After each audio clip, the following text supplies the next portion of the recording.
Assalamualaikum warahmatullahi wabarakatuh. Ya, selamat pagi adik-adik semuanya yang saya cintai dan yang saya banggakan. Ya, tentunya semoga kita semua dalam keadaan sehat ya, sehat walafiat semuanya tanpa ada sedikit kekurangan apapun. Ya, terima kasih yang sudah hadir dan ikut bergabung. Kali ini kita akan melanjutkan materi yang kemarin yaitu mengenai model bisnis ya. Jadi di sini kita di ini saya diamanai untuk mengajar yaitu PKKWU atau program kreatif dan kewirausahaan. Tentunya nanti kita akan selaraskan dengan sesuai bidang kita ya, sesuai passion kita yaitu di otomotif, yang mana nanti bertujuan untuk mendidik siswa-siswa atau teman-teman semua agar ketika lulus pun nanti juga mempunyai jiwa-jiwa atau mental sebagai wirausaha. Ya, tentunya saya akan melanjutkan materi kemarin yaitu setelah kita membahas mengenai apa itu produk, maka saat ini kita akan bicara mengenai apa itu bisnis model kanvas. Ya, teman-teman mungkin udah pada tahu apa belum ini? Apa itu bisnis model kanvas ya? Ya, tentunya nanti kita akan sedikit mengupas mengenai bisnis model kanvas ini. Ya, yang pertama yaitu tujuan dari pembelajaran kali ini yaitu kita akan yang pertama yaitu satu, bagaimana kita mampu menjelaskan pengertian mengenai model bisnis. Yang kedua yaitu mampu menjelaskan apa itu bisnis kanvas itu sendiri. Lalu yang ketiga kita mampu menguraikan gambaran dan rencana bisnis dari teman-teman semuanya nih. Jadi ketika kita lulus nanti kita mau ngapain dong. Nah, jadi kita juga nanti tahu ke depannya. Ya, langsung saja masuk ke materi yang pertama yaitu apa itu model bisnis.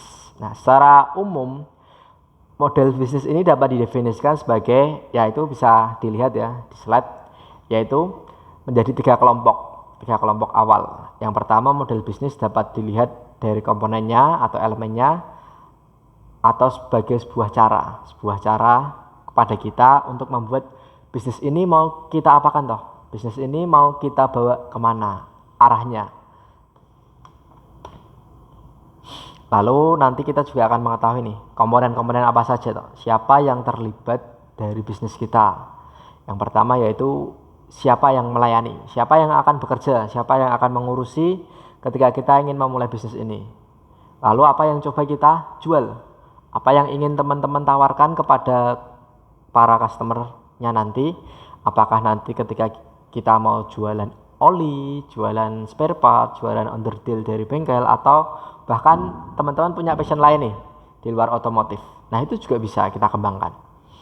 Lalu bagaimana caranya kita menghasilkan produk nih? Bagaimana kita bisa dapat komponen-komponen, bagaimana kita bisa dapat spare part. Nah, dari mana supplier kita, dari mana distributor kita. Nah, dari situ kita juga harus tahu nih jalur perdagangan kita yang mana nantinya akan kita sampai kepada tangan konsumen.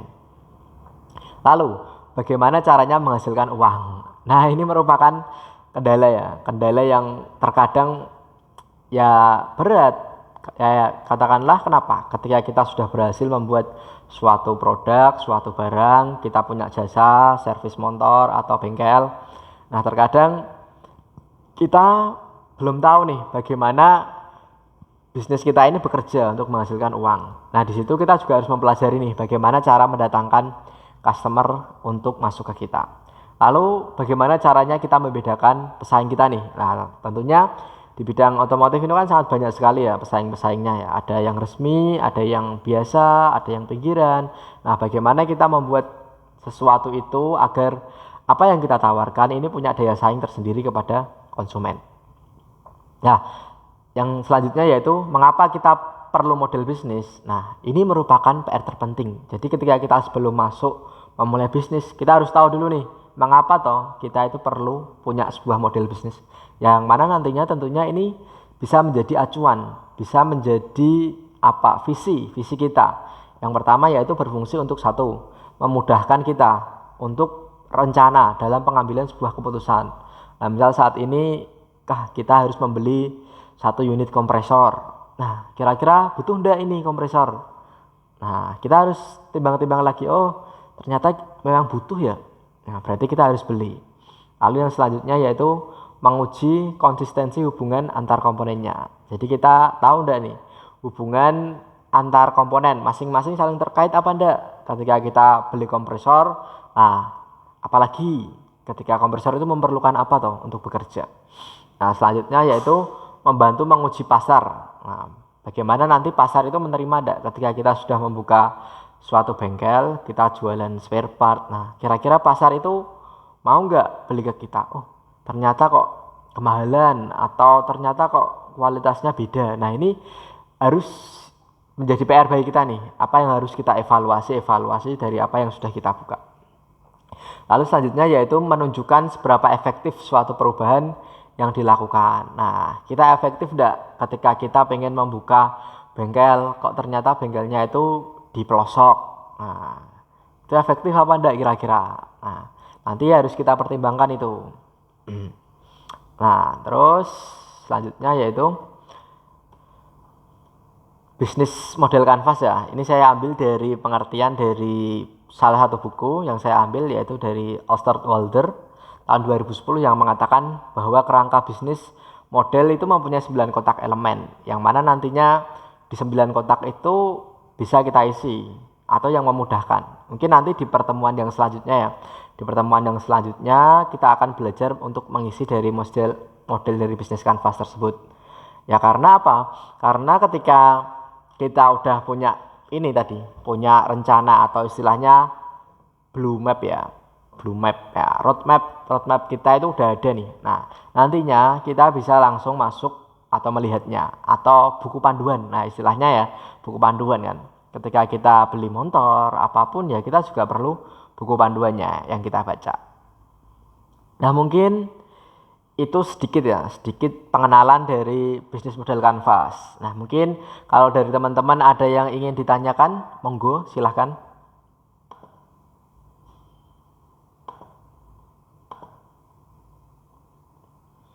Oh ya, pertanyaan ya.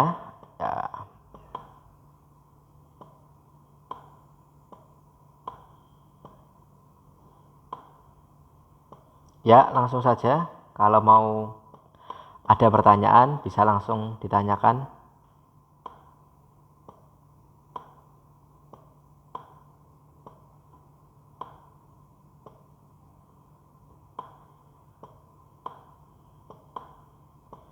Ya, dari siapa ini yang mau bertanya?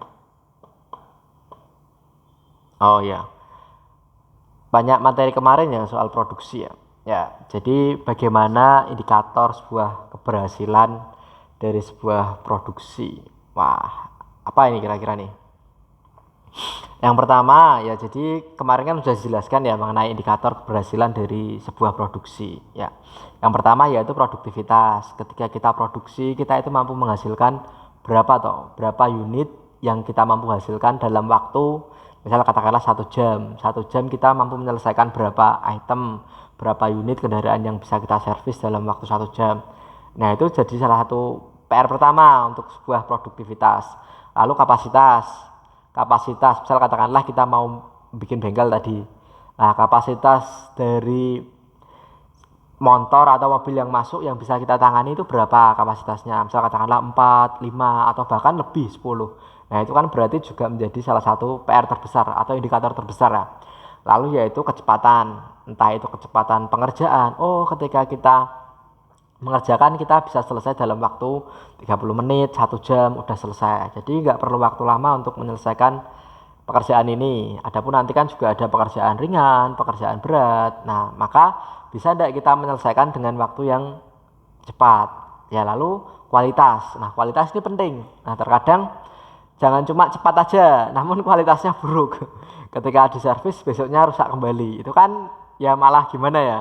Ya harusnya kita juga menekankan kualitas. Oh kualitas yang masuk ke kita itu memang benar-benar kualitas terbaik yang kita jamin kan. Nah lalu yaitu fleksibilitas. Nah fleksibilitas kira-kira kita bisa enggak menerima dari semua kalangan, bisa enggak menerima dari keluhan dari customer. Oh customer mengeluhkan ini, nah kita bisa membantu enggak keluhan-keluhan dari mereka. Nah mungkin itu sih untuk standar ataupun bahkan sampai ke harga ya, ongkos ataupun jasa yang kita tawarkan. Oh ternyata kok jasa yang kita tawarkan tuh nggak terlalu tinggi. Oh ternyata jasa yang kita tawarkan itu juga nggak terlalu rendah atau istilahnya masih dalam standar. Sehingga customer pun juga suka ketika servis ke kita. Dan bahkan dia juga menyarankan untuk orang lain agar servis ke kita. Nah itu sih mungkin. Ya itu. Ada lagi mungkin?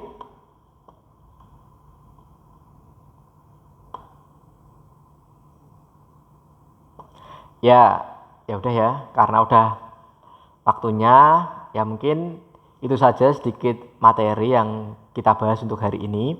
Yang pertama tadi kita sudah mengerti dulu ya, mengerti gambaran mengenai apa itu bisnis model kanvas. Untuk selanjutnya nanti kita akan membahas ya mengenai 9 kotak dari bisnis model kanvas yang harus kita isi. Nah, adapun untuk tugas saat ini yaitu nanti kita coba mengamati dari sebuah produksi massal yang kreatif dan sederhana saja, yang masih terkait dalam bidang otomotif. Nah, bisa di sekitar rumah kita, bisa dimanapun, yang mana kita bisa amati. Ya, misal katakanlah contoh yang sederhana ya. Contoh yang sederhana kita bisa amati sebuah pentil ban. Nah, pentil ban itu kan sangat sederhana sekali kan. Namun ban ketika tidak ada pentilnya itu kan juga repot, nggak bisa jalan motornya dan mobilnya nggak bisa jalan.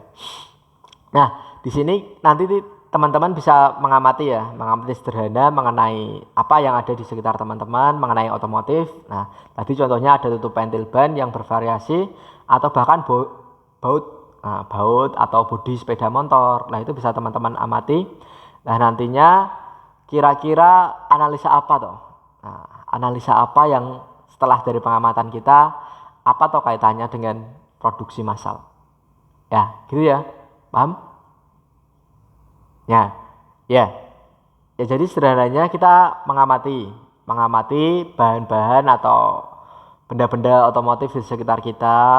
Nah, kita amati sesuaikan dengan produksi. Nah, misal katakanlah tadi contohnya pentil. Nah, kenapa kok pentilnya dibikin seperti ini? Kenapa kok nggak seperti ini? Nah, kira-kira kenapa toh? Nah, kita yang menganalisa ini. Nah, kenapa kok bodinya dibikin bentuknya seperti ini ya, ramping, ada yang elastis, ada yang besar. Nah, kira-kira fungsinya nanti buat apa? Nah, teman-teman bebas mengamati dari segi apanya, terserah. Nah, nanti untuk hasilnya bisa masuk dikirimkan saja langsung ke email atau langsung ke komentar di Google Classroom ya nanti ya. Ya, ya, paham? Ya. Ya, saya cukupkan untuk pertemuan hari ini. Ya, terima kasih atas waktunya yang sudah diluangkan. Semoga apa yang kita pelajari, apa yang kita diskusikan pada pagi hari ini dapat menambah wawasan kita ya. Tentunya sembari kita belajar mengenai otomotif, nah nantinya SMK harus siap ya, SMK bisa. Ya mungkin itu yang dapat saya sampaikan. Apabila ada pertanyaan nanti bisa langsung menghubungi saya via Google Classroom bisa, ataupun nanti langsung bisa menghubungi lewat WhatsApp ya. Ya, gitu saja. Tetap semangat, jaga kesehatan, jangan lupa tetap patuhi protokol kesehatan. Sekian dari saya tutup. Wassalamualaikum warahmatullahi wabarakatuh.